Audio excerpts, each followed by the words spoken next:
A variedade de fenômenos no universo pode ser descrita por 4 forças: a força nuclear forte, a força nuclear fraca, a força elétrica e a força da gravidade. Essas são as forças fundamentais da natureza.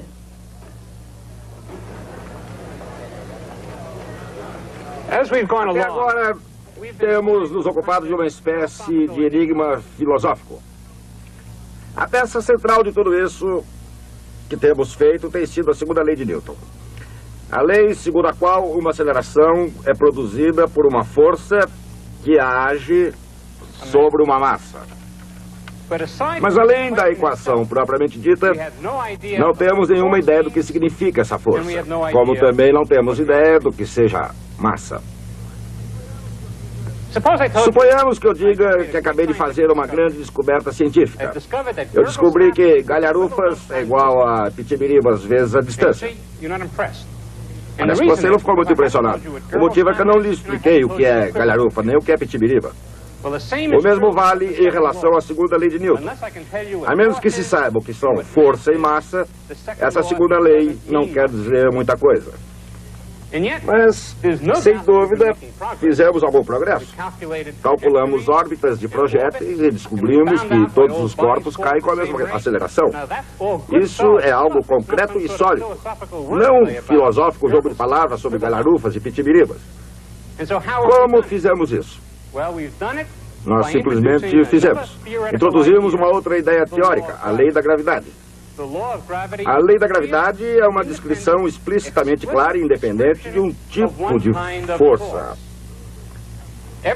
Todo o sucesso por nós obtido não foi consequência apenas da segunda lei, mas da introdução da lei da gravidade na segunda lei. Isso nos leva a uma pergunta óbvia. Quais são as outras forças?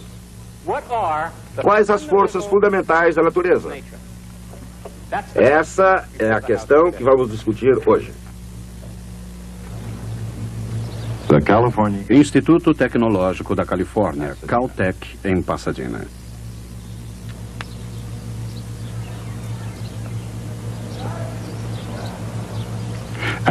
No laboratório de radiação Kellogg, Charles Barnes e seus colegas investigam núcleos de átomos. Analisam o que pode ser o coração das estrelas.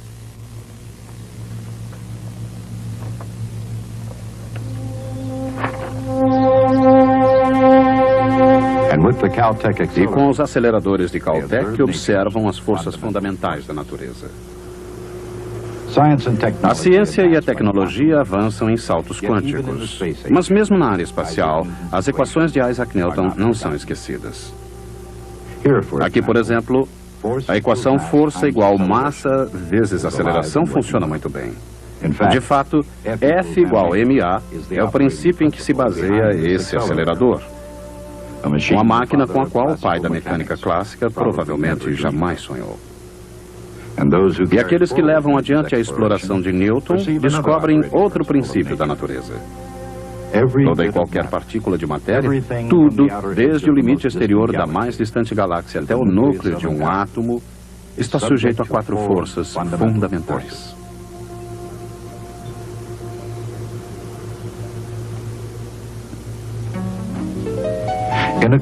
No complicado mundo em que vivemos existem, ou parecem existir, muitas forças diferentes em ação.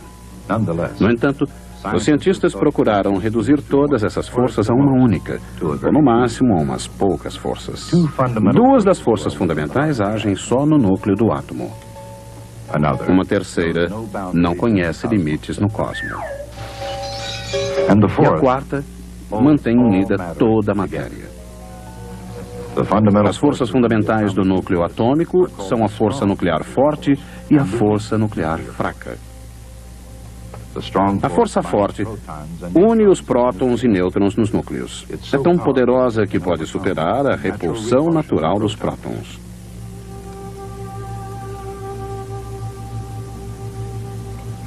E sua energia pode ser liberada em reações nucleares.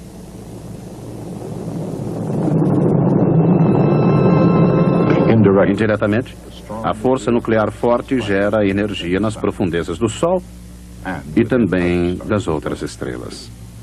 Mas, embora assim poderosa, o seu alcance não ultrapassa 1/1000º da milionésima parte de 1 centímetro.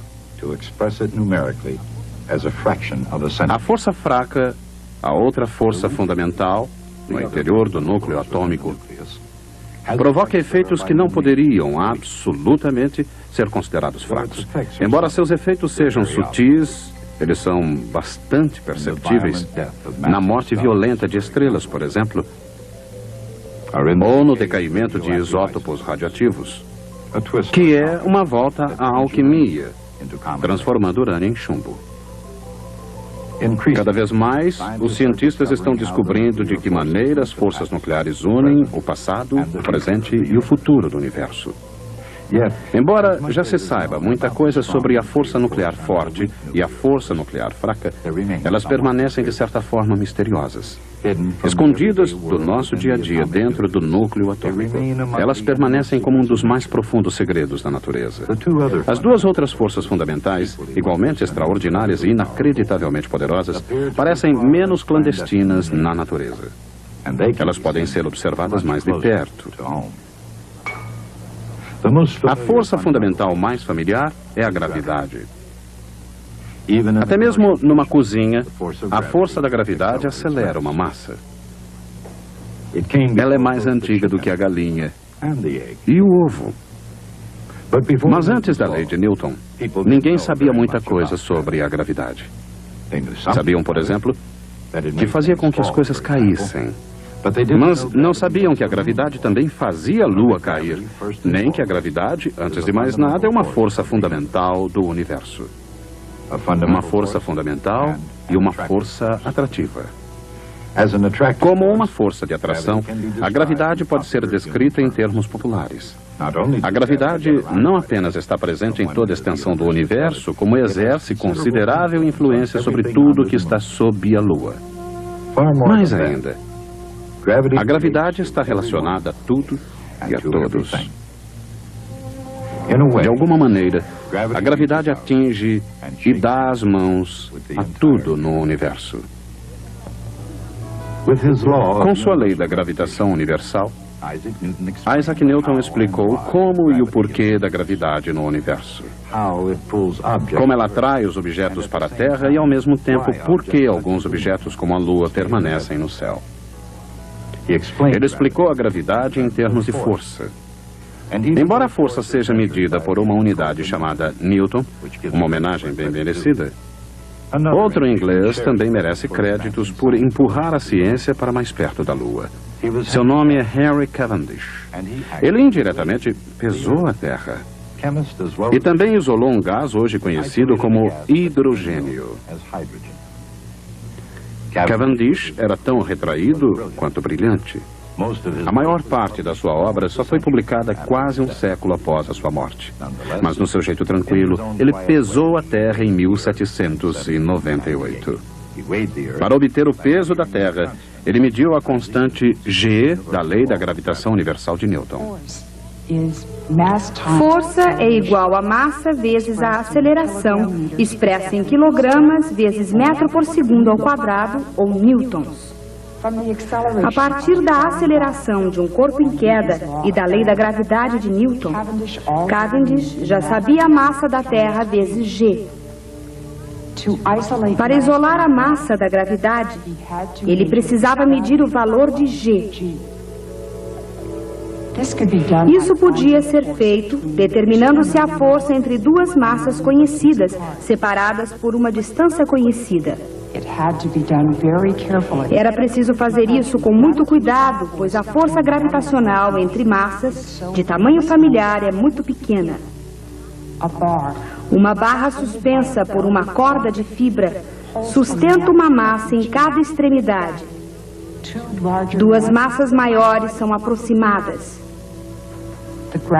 A força gravitacional entre essas massas faz com que a barra mude de direção. Medindo o valor desse deslocamento e conhecendo a rigidez, a torção da fibra, ele pode calcular a força de atração. Deslocando as massas, a barra gira na direção oposta. Isso é para corrigir assimetrias na experiência. Com essa delicada experiência e com muito cuidado, Cavendish mediu a constante gravitacional e assim, diretamente, pesou a Terra. Pesar a Terra foi um feito notável, mas não exatamente surpreendente.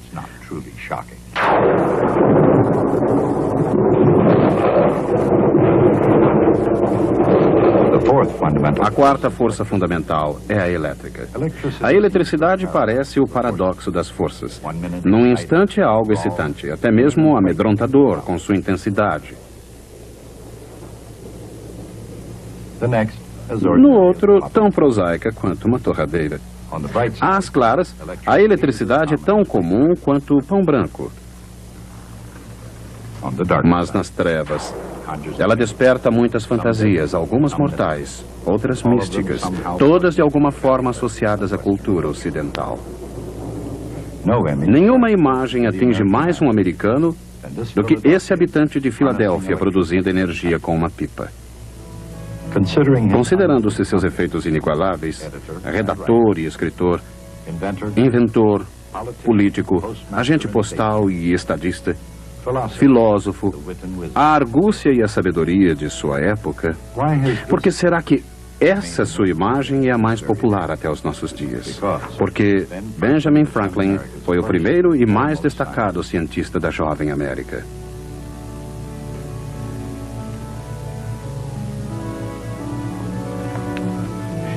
Ao estudar os seus efeitos, Franklin teve a ideia engenhosa, embora não exatamente correta, de que a eletricidade era uma espécie de fluido.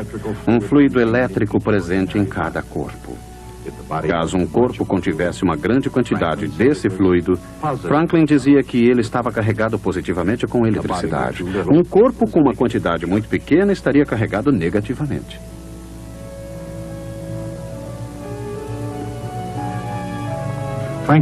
Os termos de Franklin, carga positiva e carga negativa, permanecem vivos no vocabulário da eletricidade. Mas o significado da força elétrica vai muito além de suas reflexões. Em seu nível mais fundamental, a eletricidade é a força entre as cargas positivas e negativas. Ela une tudo que existe no universo, desde a sopa às castanhas, a pia da cozinha, inclusive. Com isso, inclui os seres humanos. Por que então não temos consciência das cargas em nossos corpos? Por que o pão não eletrocuta a torradeira? E cada vez que as pessoas se apertam as mãos, por que não se fritam umas às outras como batatas? Porque tudo possui quantidades iguais de carga positiva e negativa, gerando uma mistura perfeitamente equilibrada.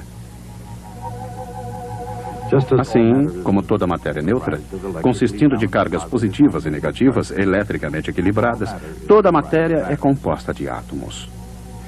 O núcleo do átomo é formado pelos prótons carregados positivamente e ilustrados na cor vermelha, e nêutrons na cor branca, que não possuem carga nenhuma. Carregados negativamente, os elétrons, representados em verde, orbitam em torno do núcleo.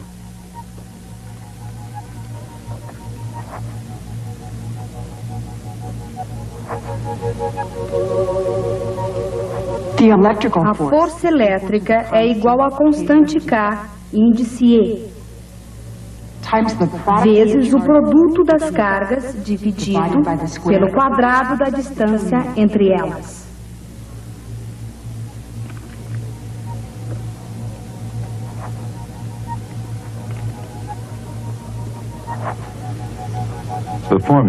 A fórmula da força elétrica apresenta uma notável semelhança com a fórmula da força gravitacional.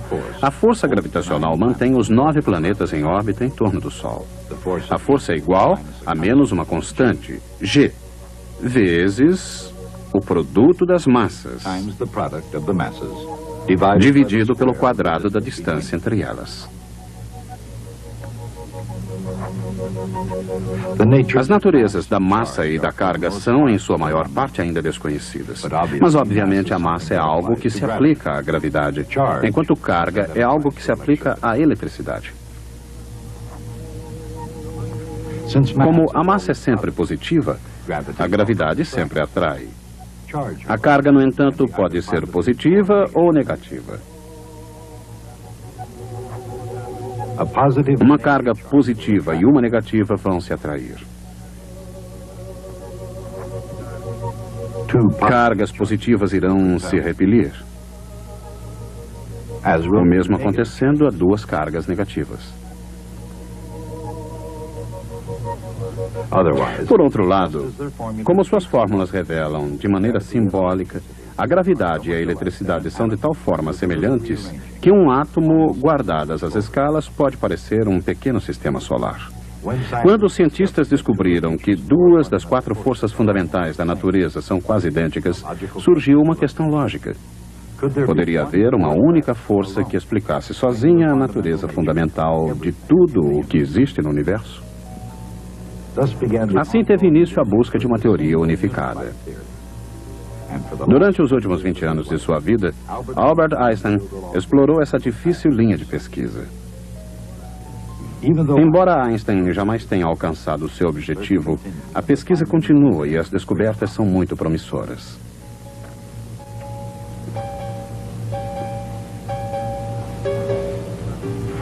Encontrados nos escombros de colisões nucleares, esses fragmentos sugerem uma conexão profunda e subjacente entre a força elétrica e a força nuclear fraca. Fora do âmbito da pesquisa científica, no entanto, o mundo do senso comum continua sendo governado pela gravidade e pela eletricidade. Gravidade é a força que faz com que alguns objetos caiam e mantém outros girando. A gravidade mantém a Lua girando na órbita da Terra e os planetas em torno do Sol, em vez de ficarem vagando pelo espaço. A eletricidade, assim como a gravidade mantém os planetas em seu curso, a eletricidade mantém os átomos e moléculas de líquidos e sólidos que formam tudo, desde os mais complexos organismos ao simples sal de cozinha.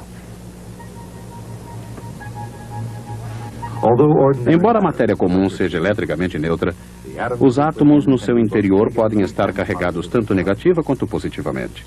O sal ilustra como essas cargas podem manter a matéria unida. Os cristais do sal são unidos pela força elétrica entre o sódio, positivamente carregado, e os íons de cloro, negativamente carregados. A eletricidade, nas mais diversas formas, é uma força fundamental que constantemente se faz notar.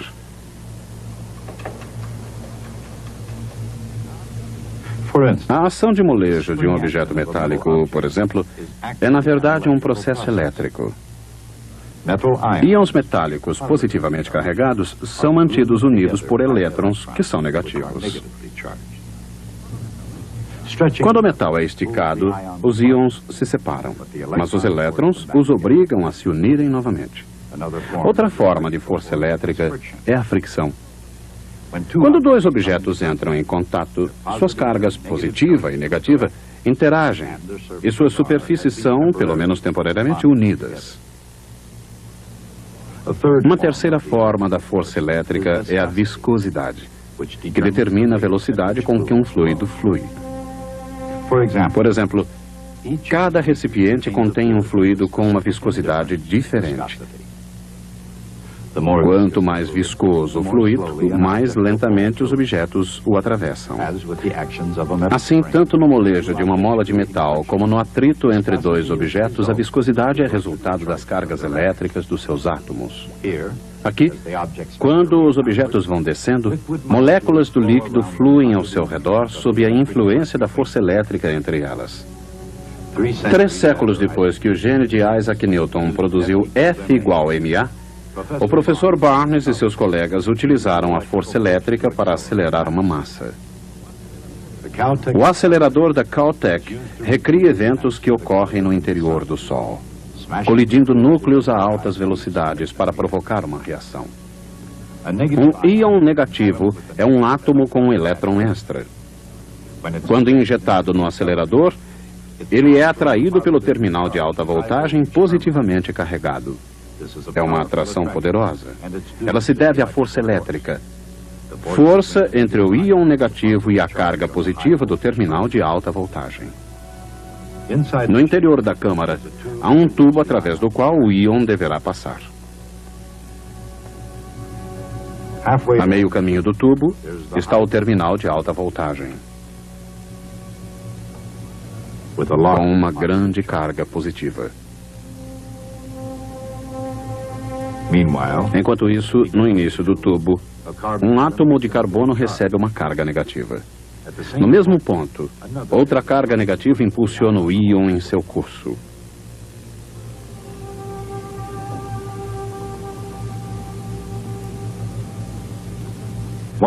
Um campo magnético orienta o íon nas curvas.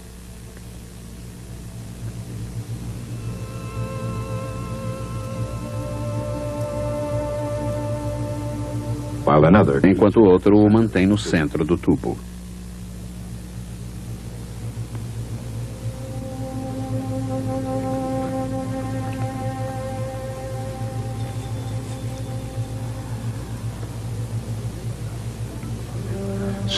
Vendo a carga positiva à sua frente, o íon sente-se atraído e acelera. Na região mais positiva, moléculas de gás aguardam. O íon atinge inevitavelmente uma molécula e a colisão liberta alguns elétrons.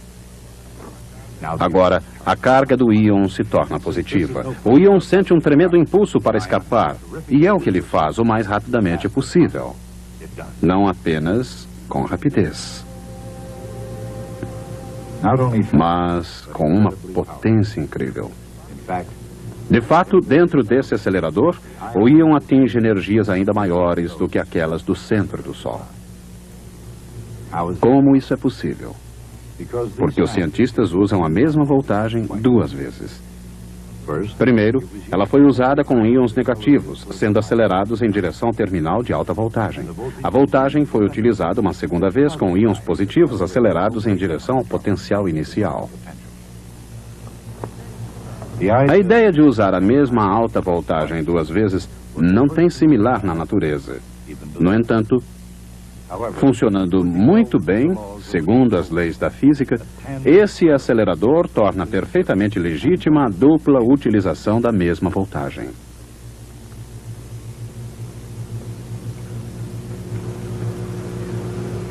Esse acelerador tornou-se um instrumento padrão da física experimental. Essa experiência, por exemplo, é uma tentativa de se descobrir com que rapidez os núcleos de carbono se fundem com os núcleos de hélio, produzindo o oxigênio. Os íons de carbono são impulsionados em direção ao hélio.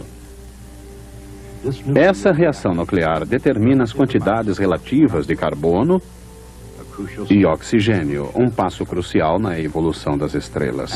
Com esses passos, os físicos simulam não apenas as estrelas, mas obtêm um maior conhecimento do universo como um todo. Sucesso? Sim, no sentido relativo, de um passo de cada vez que caracteriza a física experimental. É o próximo passo em direção às estrelas, e certamente não o último.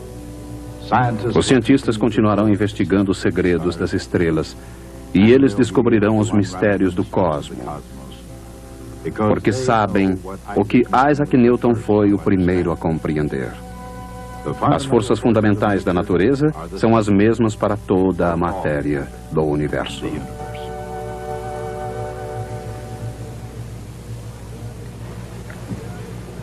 Muito bem. Fizemos o que nos propusemos fazer. Enumeramos as forças da natureza. Aprendemos também algo sutil e profundo sobre a natureza da própria física. Explico. Antes de Isaac Newton, a ciência da física, como a conhecemos hoje, não existia. A dificuldade não era não termos todas as respostas. A dificuldade era que não sabíamos que perguntas fazer. É claro que um gênio como Galileu poderia obter progresso, elaborando regras à medida em que desenvolvia o seu trabalho. Alguns acharam que haviam dominado a situação. Descartes pensou que seria capaz de compreender tudo, dentro de poucos anos, seguindo alguns princípios racionais por ele elaborados. Mas estava enganado. Nosso conhecimento do universo encontrava-se num estado caótico. Não sabíamos nem que perguntas precisavam ser respondidas para se obter uma nova ordem no mundo. Então, veio Newton e disse F igual ma. E a névoa começou a se dissipar. Por quê? Porque podemos calcular as acelerações? Não, não é bem isso. O importante está no cerne daquele enigma que discutimos antes. Se essa equação é a chave para a compreensão do universo, devemos saber que forças existem e devemos saber o que é a matéria. Ordenando as perguntas, as questões são: quais as forças fundamentais da natureza? E quais as partes integrantes da matéria? Essas são as questões que a lei de Newton nos traz à mente. Elas constituem até hoje os problemas centrais de toda a física. Discutiremos esses problemas na próxima vez.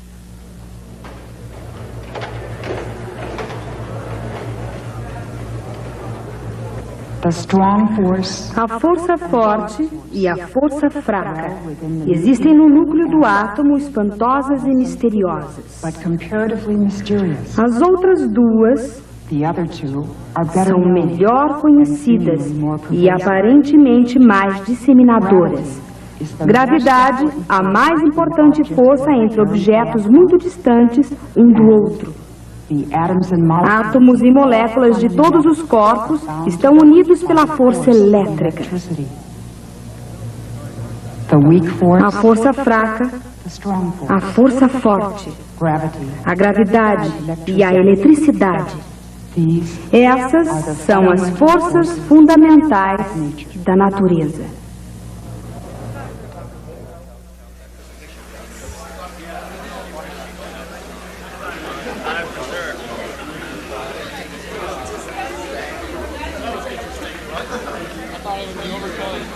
I mean, he's in this twice.